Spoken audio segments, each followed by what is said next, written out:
क्या अब ममता बनर्जी से पूछ के सीबीआई काम करेगी क्या? तो एक ऐसी ठोस कार्रवाई होनी चाहिए कि ममता बनर्जी की अकल जो है ठिकाने आए, उनको ये समझ आए कि देश जो है कायदे और कानून से चलेगा। तो अगर ये कानून की जद में ये पूरा का पूरा मामला आया है तो मुझे लगता है कि कहीं ना कहीं इस पे जो है बंगाल की जनता को न्याय मिलेगा और वो सारे के सारे अपराधी जो है जेल के अंदर जाएंगे और उन लोगों को इसका जो है भुगतान करना पड़ेगा। कलकत्ता हाई कोर्ट की तरफ से जो फैसला दिया गया था और कलकत्ता हाई कोर्ट ने कहा था कि टीएमसी के जिन 4 नेताओं की गिरफ्तारी हुई है उन लोगों को अब हाउस अरेस्ट में रखा जाए, तो इसी मामले के खिलाफ अब सीबीआई सुप्रीम कोर्ट का रुख कर चुकी है। देखिए, ये निश्चित रूप से एक बहुत बड़ी डेवलपमेंट है। ममता बनर्जी और जो उसके गुर्गे हैं उनको लगता है कि वो जो अपने रोहिंग्या साथियों की मदद से ये चुनाव जीत गए हैं, तो कहीं ना कहीं ये उनके सामने जो है कानून को बौना करता है, परंतु ये सरासर गलत है। और कानून जो है, चाहे वो ममता बनर्जी हो, चाहे उनके साथ उनकी जो मंडली के लोग हैं जिन्होंने बंगाल के लोगों का खून पसीना चूस के जो है अपने घर जो है ताजमहल बनाने के काम किए हैं, उन सबको कानून की जद में आना पड़ेगा। और सीबीआई एक एक कदम आगे बढ़ा रही है और निश्चित रूप से ये लोग, इन लोगों के गिरेबां तक जो है कानून के जो है जो हाथ हैं वो निश्चित रूप से पहुंचेंगे। और जिस प्रकार से आप बंगाल के अंदर डेवलपमेंट देख रही हैं, आप देख रही हैं कि एक बहुत बड़े सीनियर नेता किस प्रकार से राज्यपाल के लिए बदजुबानी कर रहे हैं। अगर आप पिछले 6 महीने का ट्रेंड उठा के देखें तो कई 100 लोग, सैकड़ों लोग जो है मार दिए गए हैं। बुजुर्ग महिलाएं जो है, बच्चे तक नहीं छोड़े गए हैं। और ममता बनर्जी एक स्वयं महिला मुख्यमंत्री होते हुए उनके पार्टी के कार्यकर्ताओं ने एक 82 साल की शोभा मजूमदार की हत्या की है। तो ममता बनर्जी जिस सत्ता की चौखट में पहुंची हैं, ममता बनर्जी की टांग नहीं टूटी थी, ममता बनर्जी की आंखें फूट गई थी और उनके हाथ उन तमाम लोगों की मौत के जो है उन लोगों की मौत के खून से सने हुए हैं।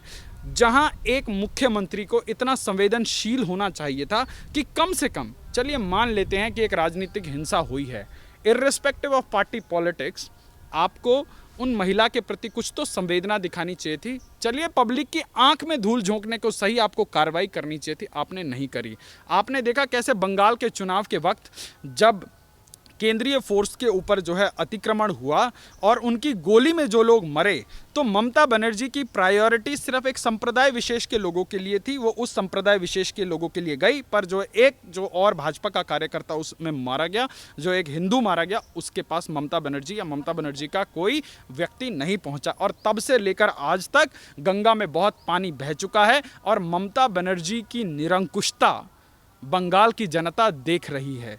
और आज जिस प्रकार से ये लोग राज्यपाल को नहीं मान रहे, ये लोग, अब आप एक बात बताइए कि प्रदेश कानून के हिसाब से चलेगा या ममता बनर्जी का सेल्फ स्टाइल्ड जो कानून है, जो उसके गुंडे बोल रहे हैं, उस कानून के हिसाब से चलेगा? एक तरफ ममता बनर्जी खुद ही संविधान की बातों को नहीं मानती और दूसरी तरफ ममता बनर्जी के नेता कल्याण बनर्जी जैसे नेता संविधान की कसम खाते हैं और संविधान को सामने रखकर ये बोलते हैं कि जिस तरीके से राज्यपाल ने ये सारा मामला सीबीआई को ट्रांसफर कर दिया है तो उनके ऊपर कोई ना कोई केस करना चाहिए जनता के द्वारा, क्योंकि हम नहीं कर सकते, और वो राज्यपाल को कसाई तक कह रहे हैं। देखिए, जैसा नेता बोलेगा ना वैसे उनके चंगू मंगू बोलेंगे। हुआ क्या, अगर आप बंगाल के चुनाव को जाकर एक बार दोबारा से अगर आप देखें, समझने की कोशिश करें, तो उन तमाम स्टेजों से ममता बनर्जी की प्रधानमंत्री के लिए क्या भाषा रही, आपको भी बुरा लगेगा, एक आम आदमी को भी बुरा लगेगा, क्योंकि आप उस संविधान की शपथ लेते हैं और आप उस संवैधानिक जो एक परिस्थिति है, जो सिचुएशन है, जो एक संवैधानिक पोस्ट है, देश के सबसे सर्वोच्च पद पर बैठा हुआ व्यक्ति, उसके लिए आपकी क्या, आप उसकी उस पद की गरिमा तक को जो है तार तार करती हैं। संविधान तो बहुत दूर की बात है, केंद्रीय फोर्स को जो है वो मारने पीटने के लिए बोलती हैं, उनके नेता बोलते हैं कि बीजेपी के लोग सुअर हैं, इनको भगा भगा के मारो। ये तमाम चीज़ जो है हमने चुनाव के दौरान देखी। पर आज जो ये हो रहा है, यदि केंद्रीय एजेंसी चुनाव से पहले करती तो ये बोलते कि ये पॉलिटिकल वेंडेटा है, आज चुनाव के बाद हो रहा है तो भी ये बोलते हैं कि पॉलिटिकल वेंडेटा है। तो आप ये बताइए, क्या अब ममता बनर्जी से पूछ के सीबीआई काम करेगी क्या? चोरों को तो पकड़ना पड़ेगा ना, उनको तो जो है उनकी जवाबदेही तो तय करनी पड़ेगी ना। तो आज बहुत ज़रूरी है कि ये जो निरंकुश हो रखी जो वेस्ट बंगाल की सरकार है और जो इनके जो है मंत्रिमंडल के लोग हैं, इन्होंने जो पिछले 5, 7, 10 सालों में जो किया है, इनको जनता के सामने बिल्कुल ट्रांसपेरेंट रूप से लाकर खड़ा करना बहुत आवश्यक है। इनको कानून की जद में लाना आवश्यक है, क्योंकि आप देश के अंदर एक दूसरा कश्मीर बनने नहीं दे सकते। क्यों? आज आपकी पॉलिटिकल आइडियोलॉजीज़ को इंडोर्स ना करने वाले लोगों के आप घर जला रहे हैं, उनकी बहन बेटियों के साथ बलात्कार कर रहे हैं। 1 लाख लोगों को आपने जो है वहाँ से पलायन करने के लिए मजबूर कर दिया। असम के अंदर कैंपों में लोग रह रहे हैं और उसके बाद आप बयान देती हैं कि कुछ नहीं हुआ। उसके बाद अगर कुछ नहीं हुआ तो आपकी सरकार जो है 2-2 लाख रुपए के मुआवजे क्यों देती है? तो ये एक बहुत बड़ा प्रश्न है, क्योंकि एक ऐसी निरंकुश सरकार चल रही है पश्चिम बंगाल के अंदर जो अपने आप को कानून से ऊपर मानने लगे हैं। और आज ज़रूरी है कि उनको कानून की जद में लाया जाए और उनको बताया जाए कि देश कायदे और कानून से चलता है, इस प्रकार की एरोगेंसी से नहीं चलता। स्टिंग ऑपरेशन को लेकर जिस तरीके से ममता बनर्जी के मंत्रिमंडल के नेता और ममता बनर्जी फंसती हुई नजर आ रही हैं, तो एक तरफ ये कहती हैं कि केंद्र सरकार बदले की कार्रवाई कर रही है, और दूसरी तरफ ये राज्यपाल को लेकर ये कहते हैं कि राज्यपाल को बदलो, क्योंकि राज्यपाल जो है वो बीजेपी के लिए काम कर रहे हैं। अपनी गलतियों को ना मानने के बावजूद दूसरों पर उंगलियां उठाई जा रही हैं। देखिए, अगर आप किसी के ऊपर एक उंगली उठाती हैं तो 4 उंगलियां आपकी तरफ भी जो है घूमती हैं। देश की जनता ने देखा, बंगाल की जनता ने देखा कि कोविड से लेकर आम्फान में ममता बनर्जी और उसके मंत्रियों ने क्या किया। केंद्र सरकार द्वारा पहुंचाई गई जो भी सहायता राशि थी, उसका किस प्रकार से बंदरबांट हुआ, किस प्रकार से बंगाल में जो है लॉ एंड ऑर्डर बिल्कुल डिरेल था। आप देखिए, बंगाल के अंदर कौन सी इंडस्ट्री है? जो इंडस्ट्रीज थी वो तक बर्बाद हो गई। और उसके बाद किसी वक्त जो है बंगाल को कैपिटल जो है भारत की राजधानी हुआ करती थी, और बंगाल से जो है पूरे विश्व जो है चला करता था। कैसे बाहर के लोग बंगाल आया करते थे। और आज बंगाल की हालत क्या है? आज बंगाल में हो क्या रहा? आज बंगाल में अगर आप देश के तमाम जो है मानकों पर देखेंगे तो आप विकास से लेकर जो है एजुकेशन से लेकर हेल्थ से लेकर हर चीज़ में आप पश्चिम बंगाल को सबसे निचले पायदान पर पाएंगे। तो इन सब का जिम्मेवार कौन है?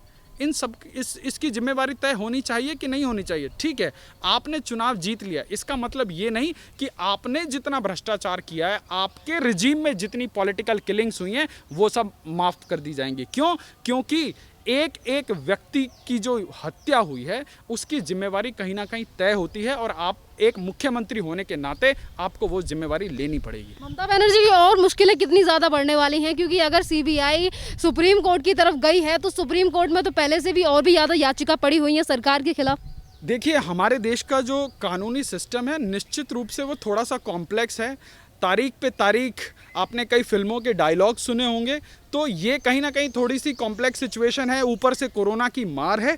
तो अगर ये कानून की जद में ये पूरा का पूरा मामला आया है तो मुझे लगता है कि कहीं ना कहीं इस पे जो है बंगाल की जनता को न्याय मिलेगा, और वो सारे के सारे अपराधी जो है जेल के अंदर जाएंगे और उन लोगों को इसका जो है भुगतान करना पड़ेगा। यहाँ पर एक और बात है कि जिस तरीके से ममता बनर्जी के नेता बहाने बनाकर अस्पतालों में घूमते हैं और कोर्ट के सामने कहते हैं कि हमारी तबीयत खराब है, और यहाँ पर ये भी बात है कि जिस तरीके से ये कलकत्ता हाई कोर्ट को अपने अंडर लेने की कोशिश कर रहे हैं, कहीं ये जो फैसला हाउस अरेस्ट का दिया गया ये दबाव में लेकर तो नहीं गया, कहीं इसी के बाद तो सीबीआई ने सुप्रीम कोर्ट का रुख तो नहीं दिया। तमाम ऐसे सवाल हैं जो जनता की तरफ से सामने आ रहे हैं। निश्चित रूप से आपने देखा होगा पिछले 10 साल में ममता बनर्जी की जो अनार्की वाली पॉलिसी है वो कहीं ना कहीं बहुत ज़्यादा एविडेंट है, और वो हम लोगों ने पूरे 10 साल देखी। और अभी जो पिछले कुछ दिनों में बंगाल में हो रहा है वो तो बहुत ज़्यादा जो है ट्रांसपेरेंट तरीके से देखने को मिल रही है। तो कहीं ना कहीं जो लीगल प्रोसेस फॉलो होना चाहिए, जिस तरीके से एक्सपर्डाइट होना चाहिए, वो कहीं ना कहीं नहीं हुआ है। तो उसकी आवश्यकता है कि कानूनी प्रक्रिया में भी तेजी आए, और वो सभी लोग जो है जो इसके गुनहगार हैं उनको अंजाम तक पहुंचाया जाए। एक तरफ ममता बनर्जी के नेता ये कहते हैं कि जनता को राज्यपाल के खिलाफ कोई ना कोई केस दर्ज करना चाहिए। अगर जनता की तरफ हम देखें तो जनता की तरफ से ये मांग उठ रही है कि वेस्ट बंगाल में राष्ट्रपति शासन लगा देना चाहिए। देखिए, राष्ट्रपति शासन लगा देना चाहिए, क्योंकि जिस प्रकार से एक खौफ का माहौल बनाया गया, जिस प्रकार से लोकतांत्रिक व्यवस्था के अंदर एक दूसरी राजनीतिक सोच रखने वाले लोगों को मारने का काम किया जा रहा है, निश्चित रूप से बंगाल के अंदर आम जनमानस के अंदर जो है डर का माहौल है। तृणमूल के सपोर्टर्स के अलावा चाहे वो कांग्रेस के लोग हों, चाहे वो किसी और पार्टी के लोग हों, सबको मारा जा रहा है वहाँ पे।